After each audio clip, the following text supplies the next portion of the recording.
Welcome to the Inspirational Insights, Insight to Action podcast. My name is Donna Jones. I'm your host. This is the place you come for different perspectives on how to move organizations forward in the world, reconnect back to a much higher purpose, both at a personal leadership level, right the way through into why the company exists. Today, I'm really delighted to have Nicolas Petit, who is the Senior Director of Culture for GSK Vaccines, headquartered in Belgium. GSK has about 17,000 employees worldwide with sites in Europe, Asia, America, and it includes both R&D as well as manufacturing sites. The company is world leading with a very broad portfolio of vaccines. Around 80% of the doses manufactured in GSK sites are shipped to low and middle income countries. Nicolas was a speaker at the ONA Summit, the Organizational Network Analysis Summit, December 1st to 3rd in 2021. He's talked about the transformation process using ONA with Hilton Barber. I'll put the link for that in the show notes. Why is Nico here today? Well, in listening to Nico, what touched me the most was his depth and profound understanding of what working with the informal networks in an organization means to leaders at all levels, because the data is sensitive and it calls for a return of humanity. I'm really delighted to have you here, Nico. I'd really love it if you started off by explaining what organizational network analysis is so that we're all on the same page together here. Thank you, Donna. Really nice to be here. Thank you for having me on the show. I'll start off explaining what it is for me and how we've used it at GSK Vaccines. Organizational network analysis is about understanding the relationships between people. You take whatever group, and then you want to know within that group who is connected to whom. So you can ask a bunch of questions, or you can just look at the exchanges. Both of them are different types of network analysis. One is active because you collect data actively, and the other one is passive because you collect data passively without people knowing. Because of the privacy direction in the world, we are more and more resorting to active ONA. So we ask for consent of people. And then we just ask them very simple questions. Who do you go to if you want to know what's really the real news in the organization? Who do you go to? Who do you trust most if you are in trouble and you want some advice and things like that? By collecting what people answer to those questions, they give you names basically. Then you have a little algorithms in the background and calculates who are the most connected, where are the shortest path from one person to another. It's mostly based on graph theory. It gives you a good understanding of a particular network, how healthy it is, if people are isolated and not isolated. We used it at GSK Vaccines to identify the nodes in that network, the ones who are probably the most important because the most connected. We wanted to do that because we wanted to identify the people who others would look up to, would be inspired by. We wanted to inspire the organization with different sets of behaviors that would go in a direction which we thought was probably better for the organization. We identified 1,000 of them through different network analysis in different countries, and then we engaged with them, started to change the culture of the organization. That was three years ago. You had a small team and you have data that's got names on it. What happens when you go to present that to the leadership level? What happens when you take that forward? The first thing that people say is, wow, really interesting, because you know that people have connections with one another. We all have connections with one another. And very typically in a meeting where a decision is made, you go out of the meeting and then you start chit-chatting with others in the corridor. We all know that this is where the real thing happens. But the thing is, this is most of the time very invisible. And this is a big frustration for many leaders not to know what people say in their back. And so knowing suddenly that they are in this parallel world, this informal connection world that runs next to the formal world where the leaders are sitting. By the way, they're also sitting in the other world. They have their own informal world as well on the side. But they would like to know who in their employees is really influential. The thing is, usually they want to know because they want to reinforce their power, because they want to make sure that what they want done is really going to be done. And so the first reaction they got when we said, okay, now we have a list, is like, give me the list. I want to know. I want to know who those people are who I'm going to bring in my office and say, now, and I know you're influential, and therefore I want you to do this and that because I'm struggling to convince them. It's obvious they should do that, and they don't do it. So please help me and do this. That's what we were really afraid would happen, and is exactly what happened. But we had discussed that extensively before, and we had decided we would never give the list. So we didn't. And so what happens next? It's a tension. You have tension inside. You have this leader in front of you, VP, senior VP, whoever, and who's looking at you in the eyes and saying, I don't think you understood what I said. I want you to give me that list. And it's really difficult. It was fortunate that we had been discussing this in the team before, and we knew that we would stick to that principle. I can explain why maybe a little bit better. We really said, no, we don't want to give you that list because those people may very well be in your team, but their influence they got through years and years of trust building around them. And that trust they built belongs to them only, and it does not belong to you. And so if they want to do something with that trust, if we say, do you want to help us? And they say yes, then we can do something with that. But when I say we, I don't mean the leader, because usually the leader of that person has power over that person. So if that leader says, would you like to help me? There's a good chance that person is going to hesitate before saying no. And that creates psychological unsafety for that person. So there's a risk that the person says, okay, I'll help you. But while doing that, the person is going through a very difficult time, thinking, oh my God, I'm going to be instrumentalized by that guy. I don't even know what he wants me to do. I don't know what my friends and colleagues are going to say when they know that he expects me to play a role, which, by the way, should be his role and not mine. And if he's not good at, conveying a message, well, tough for him, but it's not for me to compensate for that. In the process, I may actually lose that trust that I have that took me so long to build, and is probably the main reason why I'm coming to work. I'm going to change manager. Maybe next year I'm going to be in another team. But those relationships I built with those people over the years are worth everything. So I don't want to compromise that. We really tried in our team to put ourselves in their shoes and understand what it really means to be nominated by your peers. This was something really interesting because we did some videos where we asked people, we interviewed people and how they were feeling. And it's amazing when you ask them, how do you feel about being an influencer, having elected by your peers? You should see this in their eyes. It's unbelievable. They look at you, their eyes are blinking, they have stars everywhere because they were nominated by their peers. And what they tell us is, I'm so proud. I'm so proud for having been elected, not necessarily for what I do, but for who I am. And this is the best recognition ever. And I cannot disappoint them now. They elected me. I need to do something for them.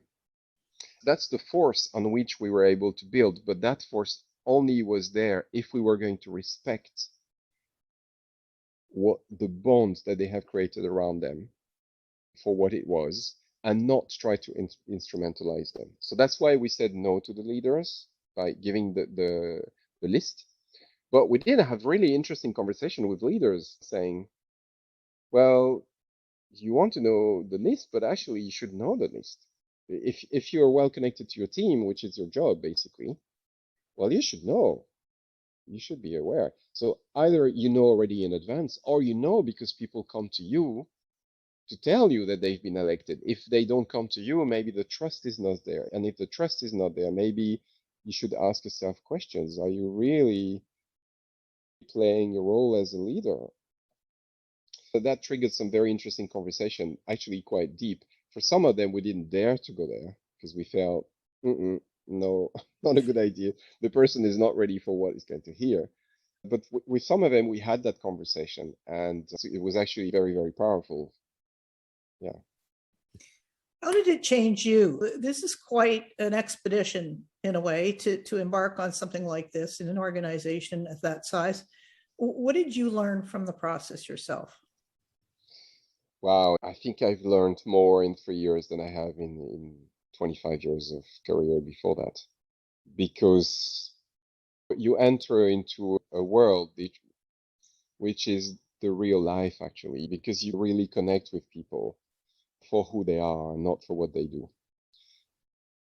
Before that, I was in jobs. I was pretty successful, having missions of increasing responsibilities and so on. And the reason why I was given those opportunities is because I was good at delivering what I was doing. I was a machine with full of energy, and I could deliver, deliver, deliver. And I was really proud of that. What I did not realize is that while delivering, I was not paying enough attention to people around me. I was obsessed by delivering a project, a bottom line figure, whatever it was that was my job at the time. But I was not paying enough attention to the connections between people, sometimes the harm I was doing by pushing too much. Although I was successful from a management point of view because I was delivering what I was asked to deliver, I realized those past 3 years what it means to really connect and what it can bring if you really connect with people.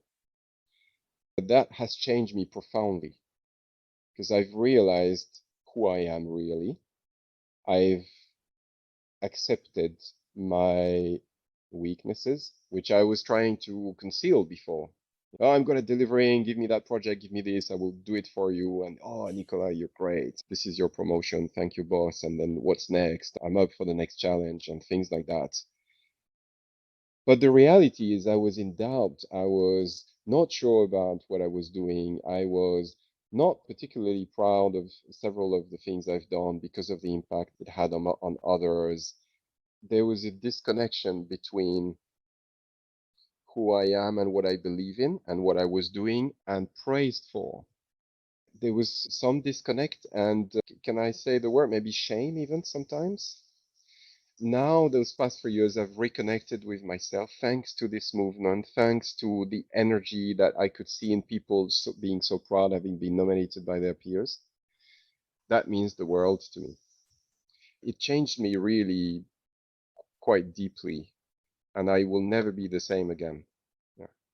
Now, what happens with respect to connection? Let's pick up on that, because one of the things that comes to mind is how people get disconnected in the first place in a workplace, disconnected with themselves, plus the disconnection with the rest. What does business value? And how does that create a disconnection that is actually detrimental to the organization? We're entering into philosophical questions here. I love that. It's a system. So there's no simple one cause causing one effect, right? It's much more complex than that. But it's true that everyone working in private organization, and I suppose public is the same, any moment where people are brought together and there's some sort of hierarchy, I think games are being played. The first game that is being played is with yourself.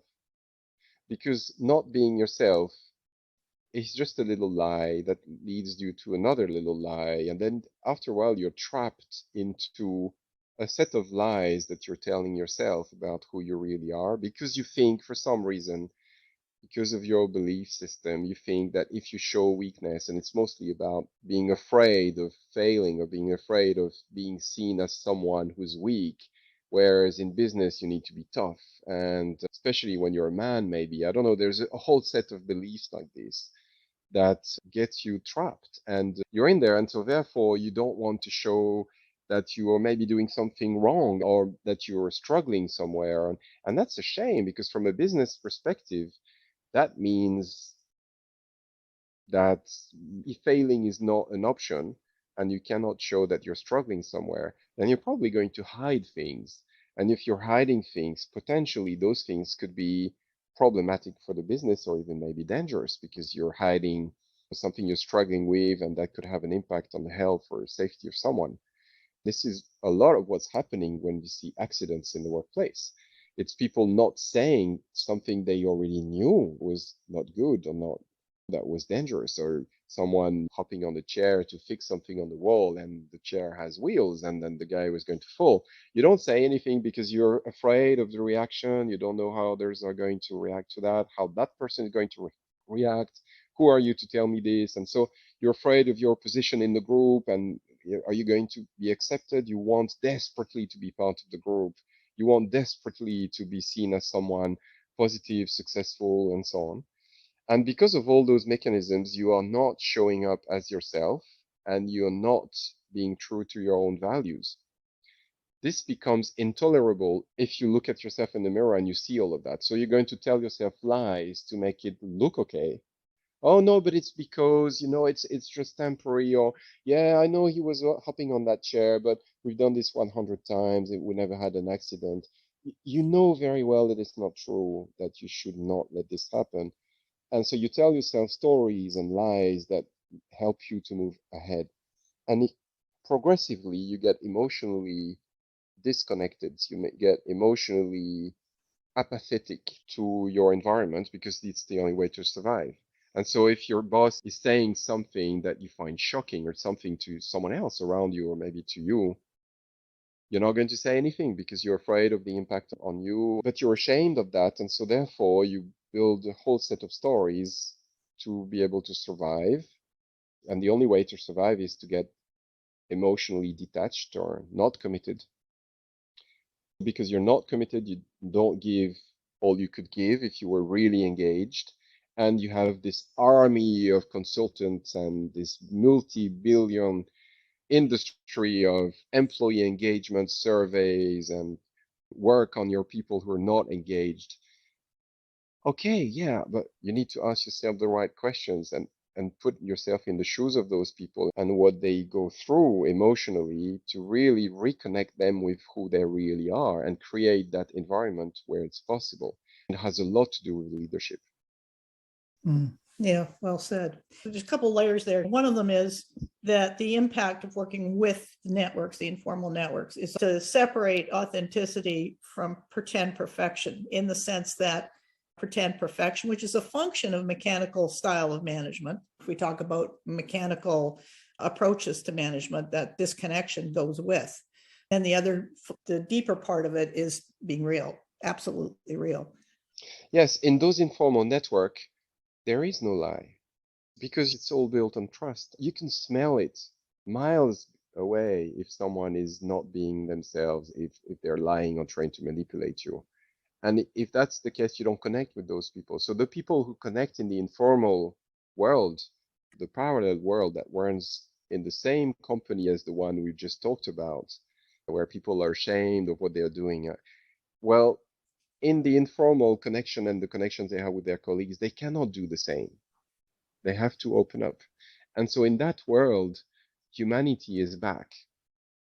Humanity is extremely powerful. What I told you about those people who are so proud to have been nominated by their peers, it's unbelievable the level of energy they put behind. We just said to them, would you like to help us? We would like to change somehow the behaviors in the organization, but we don't force you. It's up to you. If you want to help us, this is where we would like to go.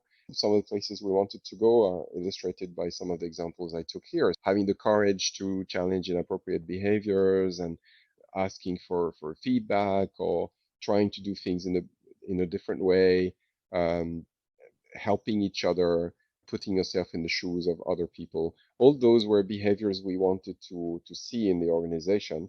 And we said, would you like to help us? People look at you. Maybe you were not aware before you were nominated. Now you're aware. That gives you a responsibility. But if you don't want to help us, that's fine. We can understand. Would you like to help us? It was funny because when they were nominated, leaders told us, okay, well, so they've been nominated in the email that you sent to them to ask them if they want to be part. Of course, you're going to explain what you expect from them, right? Because we know how it works. If you don't explain to them, then of course they're not going to say yes. We know that. We've been in this business forever. So trust us. And we said, well, actually, no, we were not intending to. We were just asking them if they would like to help. Well, if you do that, welcome to the real world. You're going to get maybe 20% of people saying maximum 30%. We got 93%. Because if you say to someone who trusts you, can you help me? They will want to help you. The question was then back to the leaders. How come you only get 30%? How come? There must be something wrong with the way you ask the question or the level of trust you've built with people. Because if they have trust in you, they will say 93% of the time, yes, I'll help. Let me know how. That was beautiful because then you see all this energy that suddenly was there already but not used. It makes you realize the level of energy you have in organization if you can unleash that. I hate to say potential. It's not a potential, it's there. But unleash that humanity that people have. The moment they feel that they can be themselves, they will deliver so much more they can ever dream of. I think that's one of the things that organizations will need to work on in the decades to come. As more and more machines are going to be used and algorithms and technology is going to be used, the real value of organization will come from the people. The mechanistic approach, you use mechanical approach of leaders saying, okay, I have an input and there comes an output. This is the way a machine works, but machines and algorithms will be so much more powerful than us that we won't need to do this anymore. We need to focus on what makes us special and bring value, which is our humanity. This is why I think leadership will need to evolve drastically for this humanity to be able to emerge and take organizations to a different level. Individuals in them will be much happier, not just much more productive. It's not just quantitative, it's also qualitative. They will have better connections with themselves, better connections at home with their families if they feel better, with their kids. It has a whole lot of impact that goes far beyond the organizational world. Anytime you implement anything that's got change involved, the assumption always is people will resist. People don't like change. There's a whole set of beliefs around that. What happened in the work you were doing with resistance and tension and all those things? First of all, I don't believe in the fact that people don't like change because we change all the time. Human beings are like that. We change. Our cells change. We have millions of cells dying every second, millions of cells being created. We change. We are a changing thing. So the fact that we don't like change, I don't quite buy that. I think we do like change actually, but we need to feel safe. Psychological safety is absolutely critical. And if you don't have that, yes, people are going to resist change. I think this is a belief that has been introduced by poor leadership, saying, yeah, but we try to change and they don't want to change. But is it because they don't want to change, or is it because the way you engage them into change? Because the way you build a relationship with them and the trust they have in you. Because if they have trust in you, they will want to change. Ask anyone in an organization, there are many, many different things they want to change.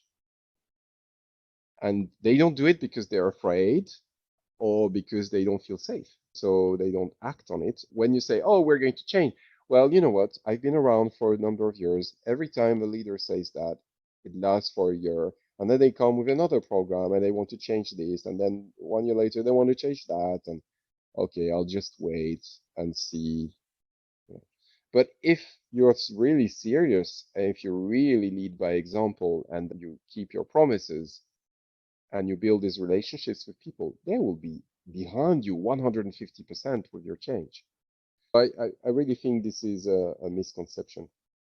It was funny because the most resistant we faced was in the higher level of leadership. We had no resistance from, I told you about the 93%, right? We had no resistance from the shop floor, from employees. They were actually quite happy. They said, well, yes, we agree. We would like to change that. We are with you. Where we started to see resistance was from leaders telling us, okay, you don't want to give me the list of those people. What are you going to do with them? I need to know. You're playing with my team and it's my job. So I need to know. They were very, very suspicious. Some of them started to be, you know, passive aggressive, sometimes even more than that, challenging the approach and so on, for what I would interpret as fear. Fear to lose control, fear to lose power. Some of them understood really well what we were going to do, and they were all excited because they said, "Oh, great, you're going to enter into this informal world with your influencers, which by definition I don't have access to because I'm in a formal world and I manage a team, and of course I cannot be both really, or it's very difficult to be both. So that will be an adding force to what I already do. Maybe the two together, we could be stronger." Many of them recognized the value of doing that, but some of them resisted. And the higher we went into the hierarchy, the more resistance or suspicion there was. We decided as a team that we would not work for the leadership team of the company, but work for the people. That's one of the other decisions that we had taken very early on in the project. We were in close contact with the CEO, who opened doors for us, who wanted to help us. But we said we don't work for those guys. We work for people. We work to create an environment where everyone can thrive, but not to fix something for management to be happy. It's interesting because when we were talking earlier about resistance, that I did a lot of conflict resolution work in the leadership development side. And one source of resistance is in yourself when you don't meet expectations. So I couldn't help but think you've got a cadre of executives who have a set of expectations about what a change is going to do. And whether that's well communicated or not, when people don't meet that expectation, it equals resistance. The optimal way of functioning is to say, here's what we're trying to achieve. And then people work together to get that done.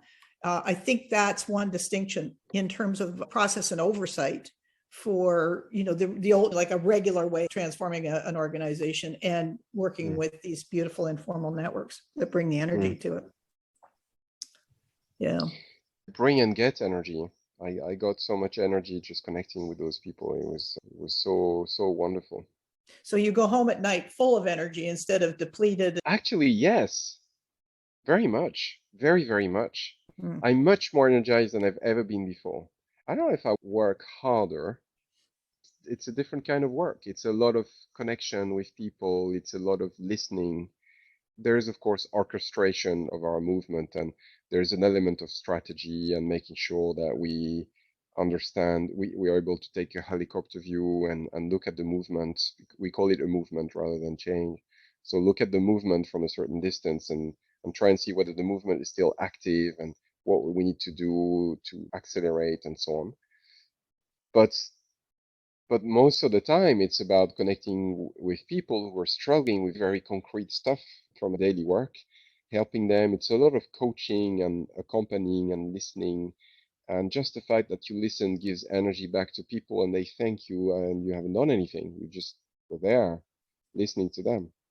And it's very inspiring. I got to realize a very different way of achieving results than I have ever thought. I become allergic to those things I was using all the time, all those frameworks and models. And okay, for change, you have 4 things you need to get right. And there's a McKinsey model, okay, use that, the 8 steps of Kotler, all of those wonderful frameworks.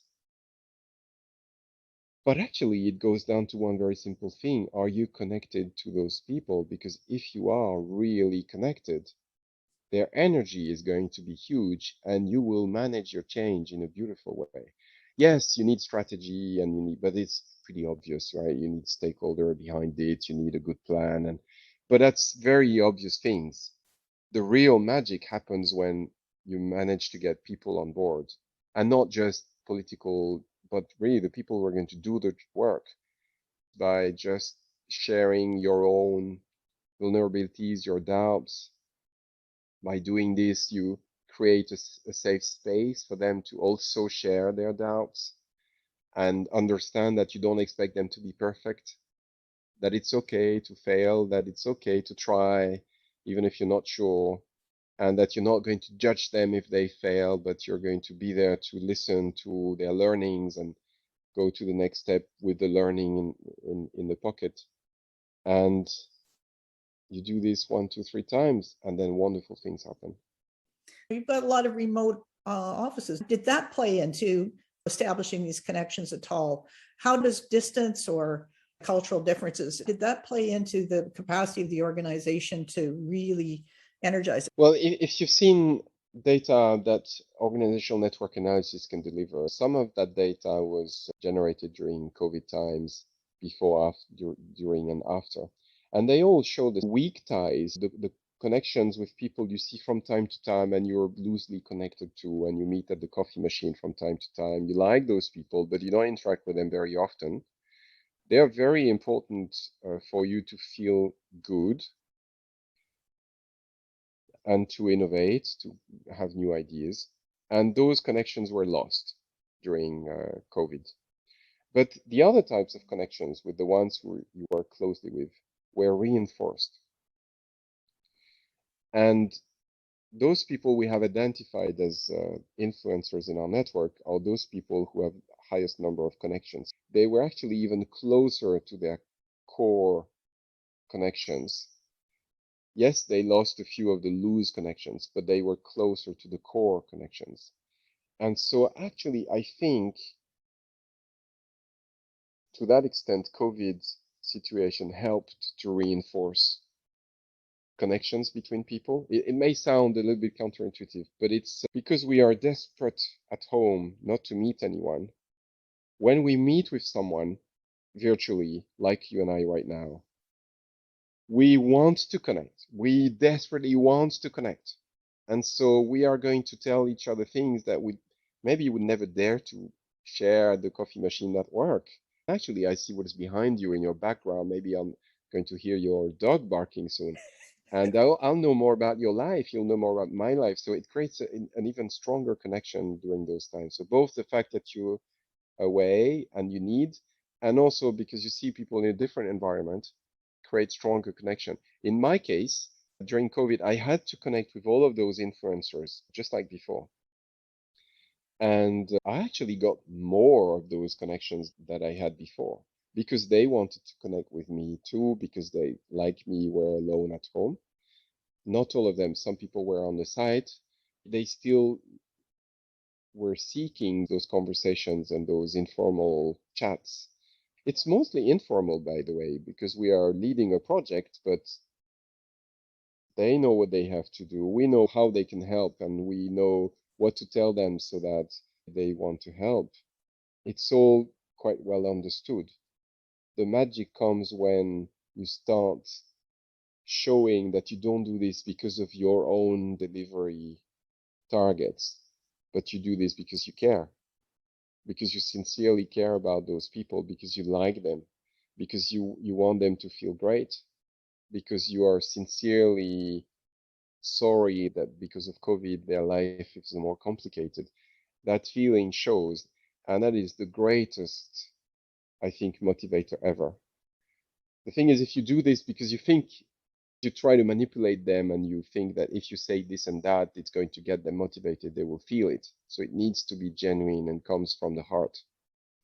If it does, if you really believe in it, and if you really show a real compassion, then amazing things can happen because this is the way we are. We are human beings before we are employees, before we are a project leader, before we have a 25-year career in a particular role or particular company. We're foremost human beings and we just want to be loved and we just want to love others, right? No? It sounds very trivial because we're like, oh, there is no place for love in an organization. Well, I'm not sure. I Yeah. think we're just the same in organizations as we are at home. Why would it be different?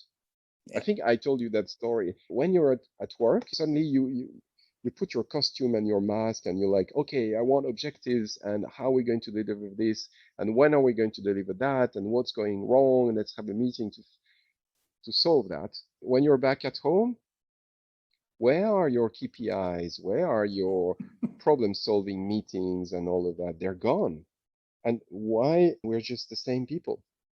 So there must be a different way. Did you see any shift in the executive stance? And related to that, any thoughts on what a CEO needs to bring to this kind of work when you're implementing something inside the organization using organizational network analysis? You can use the organizational network analysis at many different levels. In this case, we used it for the whole company. So it was a very strategic thing, and CEO needed to be on board. You can use it for a much smaller team, for a very small subset of the organization. Then the CEO does not play a big role. In the case of culture transformation, you cannot transform the culture of just one little part of the company because it's a system. And so everything being connected, you need to work at the company level. Sometimes you can work at just a business unit level, but I don't believe too much in this because people from a business unit are connected with others from another business unit. If they feel that the behavior they're having in their environment is not in line with what others are having, they're going to start doubting. When you transform culture, it needs to be at the company level. In this case, we were very, very lucky to have the CEO completely behind us. It was a very different approach, peer-to-peer, bottom-up. I explained about some of the frictions we've had with leadership. You cannot have those frictions not knowing that your back is covered. We felt safe because he was constantly behind us saying, you're doing a great job, keep going, keep going. We're 3 years into the program and we felt maybe it's the time to phase down. We're seeing great progress. So pretty much we're quite comfortable. He said, no, you need to keep going. You're doing a great job. I'm sure you can do even better next year. I'm fully with you. Whatever budget you want. So don't repeat that, please. But whatever budget you want, you get. How many people do you need? I will give them to you. It's wonderful to have a leader behind you like this. And of course, we don't believe what he says, but it's not about believing. We know if we ask for 200 people, he's not going to give us 200 people, right?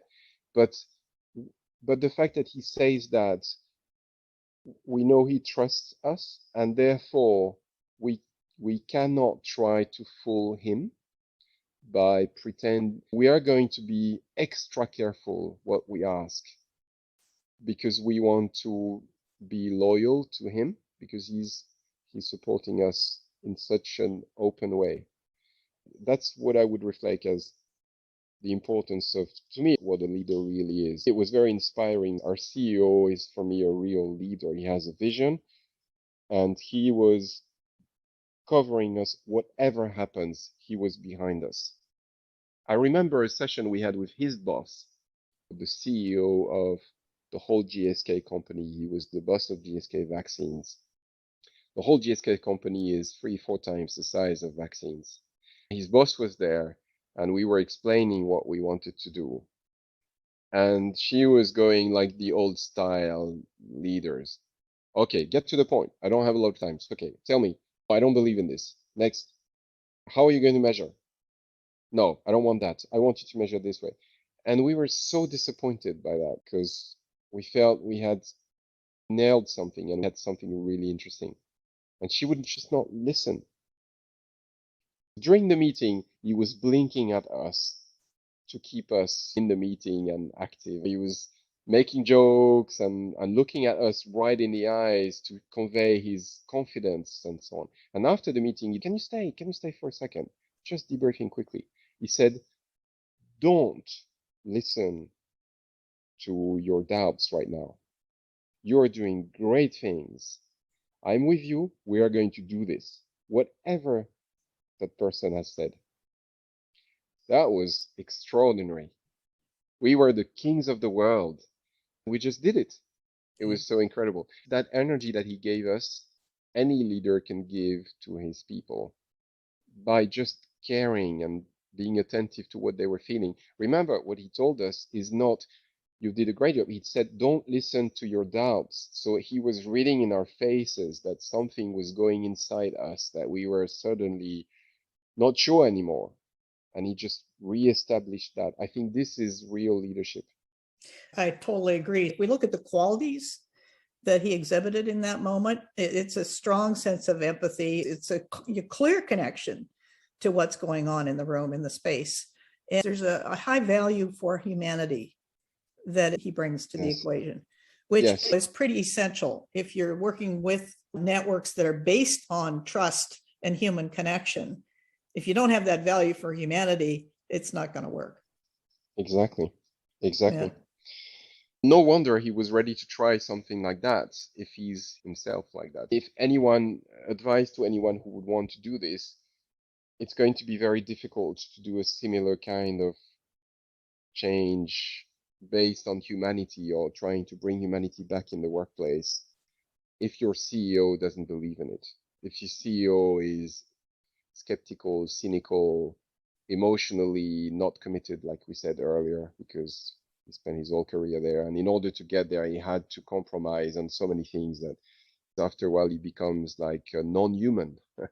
He has his costume all the time, and he does not really let his own personality shine and show. Then don't go for it, because you're going to struggle at some point. It's going to create frustration for you and for everyone that you have brought on board with you. Make sure you have the CEO with you. Can you tell us a little bit about measurement? Because organizations love measuring things, including the things you can't measure. Obviously, as a CEO, he's looking at things and he's seeing what he values, but that may not show up in the metrics or the analytics. Where does measurement fit in? It's another very interesting discussion. We could go 2 hours on this. Well, we won't. No, I'll try to stick to 5 minutes. Measurement is in the former world when you put your mask and your costume on when you get to work. Measurement is everything. It's everything because you're going to have to cover your back, whatever happens. You need to be able to show, I had this problem and this is how I know, and therefore you need data for that. And this is how I did a great job. This is the data. So you cannot be against me or whatever, and I'm safe. Because the whole thing is about being safe in the office. You try to survive. That's all you do. You don't try to live. You try to survive. And so this is how measurement is used, basically. Everyone is using measurement to see where there are problems so they can fix them and show that they fix problems. Therefore, they're good, and therefore they're wonderful, and therefore they need a promotion. Culture is different. You're not trying to fix anything. There's nothing wrong with your culture. Your culture is just the way it is. It's the way people behave. You're not trying to fix people. If they behave the way they behave, there's a reason. People around them have behaved that way. For no particular reason, they replicate that behavior, and that becomes a social norm, and therefore your culture. But there's nothing wrong with it. What you want to do is not fix it. You want to shape it. You want to build it. It's a very different approach. Whereas usually when you use figures, you're trying to identify the gap between what you see and what you want to see. There's a gap. There's red. This is the color code that you were typically using. So it's red. Therefore, if it's red, I need to fix it. Let me take it and I will fix it. This is the way they think. If it's green, don't pay attention. That's right. That's good. It's going well. So don't change that. In culture, it's exactly the other way around. So think of it like a barbecue. What you need to fix in a barbecue is all those coals that are not hot yet, because you want it to get hot, right? Your red is your coals which are not hot yet. You focus all your energy on this and you try to light all of those coals. Actually, I would like to challenge this, because in culture, if it's about building, what you want to focus on is your hot coals and blow on them. We all know when we've taken care of barbecues that if you blow on the cold coal, nothing's going to happen. You're never going to be able to barbecue. In order for this to fly, you need to blow on what is already going well. So you need to focus on the green, check the green behaviors that are going well, and focus your energy on this and show how well it is, tell stories. It was very difficult for them when we explained that we are going to measure things, but we're not going to show them. They said, oh, come on, we're not children, so you show us. And we said, no, because we want to show you much better things than that. We want to tell you stories. And we said to our CEO was so excited with that. He said, I love it. I love it. But when we explained to his team, they were very puzzled. We said, when we come to you, we're going to tell you stories of things that are happening in the organization. And maybe you have stories of your own, of things you've seen, and would like to hear that. Because those stories tell you much more than any sort of graph with colors and an action plan and mitigation plan. We are going to tell you stories of Miludi, of Jacqueline, and what they've done yesterday and the week before in their environment, because that is culture. It was very, very hard for them to hear that. I think today they're still struggling with it. They accepted it because the CEO says he's really happy with it. So they like, well, okay, if he says he's happy, I guess we're not going to say anything. But they still want to see those bloody graphs. So it's really, really funny, really funny. We do have some graphs and we show them from time to time to keep them happy. But because we've made rules very clear at the beginning that we are not going to focus on the red and we do not want them to focus on the red, but rather on the green, they know that now. And so it's safe to do it with the leadership team of the company. We are not communicating on anything like this to the whole company. That we never do. We only share stories because stories reinforce the movement. Not only do they tell you things that are really happening, but they also reinforce the movement because people see that and say, oh, it's happening. So if it's happening, two things happen in their brain. One, it's positive. I want to be part of something positive. And second, well, if it's happening, then others are doing it. And if I'm not doing it, I'm going to be left apart. And I want to be part of the group. Therefore, I'm going to do it too. Those two powerful forces are the ones that we are using when we report on culture. Brilliant. Any particular hints or suggestions you'd give to anybody thinking about embarking on O&A for their organization? Be prepared to be amazed. That's one thing. Be amazed by what you're going to discover. And be amazed by the incredible energy you're going to see in people. The second thing is be prepared to unlearn. I've shed the light on a few examples of things that were really counterintuitive or taken it in a different angle. If you are curious enough, humble enough, and ready to unlearn, you're going to love the ride. Be patient and resilient, because when you talk about people and behaviors and influence, it is not the same pace as the pace that the business is usually operating. Business operates by the quarter, usually. You don't change behaviors of people in a quarter. I need to be resilient and patient. This resilience is just being kind to yourself and being kind to others, knowing that it's not an easy thing to do, and be patient because you're kind. Wow. Thank you. Love it. Thanks so much for sharing all this with our listeners today and going forward as well. For anybody who wants to learn more, you can see Nicolas's presentation, the keynote, on the O&A Summit website, onasummit.com. There's a membership portal there, and you can join in and watch Nico's video as well as some other videos as well. Anything you want to add before we close off? Well, that summit that you talk about, I didn't talk too much about what the topic of our discussion today, so your listeners may be a little bit surprised. But it's like we all are, right? We all have multiple identities. We like and do many different things in our lives. I just want to encourage your listeners to be proud of all their different identities and just keep hoping, because humans are beautiful. I get asked all the time what people can do on a Monday morning after listening to one of my episodes. In this case, I think the answer is to step back from your daily patterns, to observe them, and to spend time just noticing what you do under certain conditions, how does the organization respond to certain conditions, and to take in the patterns that you're witnessing as information for what needs to stay the same and what can change. There's been a lot of opportunities with the pandemic to really do some innovative work in terms of workplaces.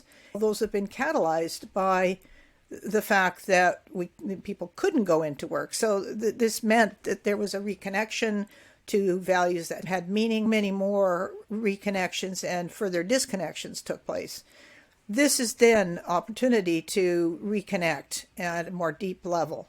And so the leadership challenge that I see is to do that exactly. Go deeper. Step into yourself, not just put the mask on and go in the morning, but look in the mirror and say, which part of me do I want to bring into work today? And then to really look at bringing the deeper aspects of yourself forward. In this episode, Nicolas did an excellent job of illustrating what the difference is between a mental capacity to shut things off or on and a heart-centered capacity to really listen more deeply to what's going on. What we're talking about now is a much more balanced level of leadership where you can indeed bring your whole self to work. My name is Donna Jones. My work involves self-development as well as organizational growth. It's like personal growth for business, if you will, and workplace cultures so that they are more human, more connected, not only with our natural world, but also with each other. You can find me on LinkedIn and on Twitter at EP Donna Jones, as well as on Instagram. Please share this podcast, this episode, with people you feel will benefit. Sign up for my newsletter on Substack, Donna Jones, D-A-W-N-A Jones, where I take episodes like this and expand on them, providing you with research links if you'd like to do more of your own research.